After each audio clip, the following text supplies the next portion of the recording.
আসসালামু আলাইকুম। ওয়ালাইকুম আসসালাম ভাই। রাজহাঁস নিয়ে এসেছেন? জি ভাই, রাজহাঁস। এটা কি আপনার কিনা নাকি বাড়ির? আমাদের। আমাদের। দাম চাচ্ছেন কত এটার? ৪২০০। জোড়া ৪২০০। বাড়ি কোথায় আপনার? বাড়ি ভানুরাঙ্গা। দাম কমই, আমদানি বেশি তো।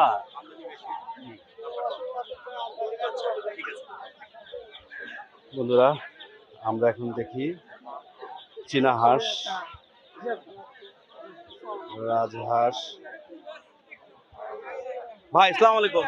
ওয়ালাইকুম আসসালাম। আলহামদুলিল্লাহ। চীনা হাঁস কত নিয়ে আসছেন? ৩টা। বিক্রি হয়েছে? না, বিক্রি হয়নি। দাম চাচ্ছেন কত? ১৪০০ টাকা করে ১৪০০ টাকা পিস। পিস। 3 পিস। কেজির উপরে হবে। জি। আপনারা দেখতে পাচ্ছেন চীনা হাঁস 3 কেজির উপর হবে, 1400 টাকা দাম চাচ্ছে। কত হলে দিবেন? ১০০ টাকা কম নেবো। ১৩০০ টাকা। হ্যাঁ, ১৩০০।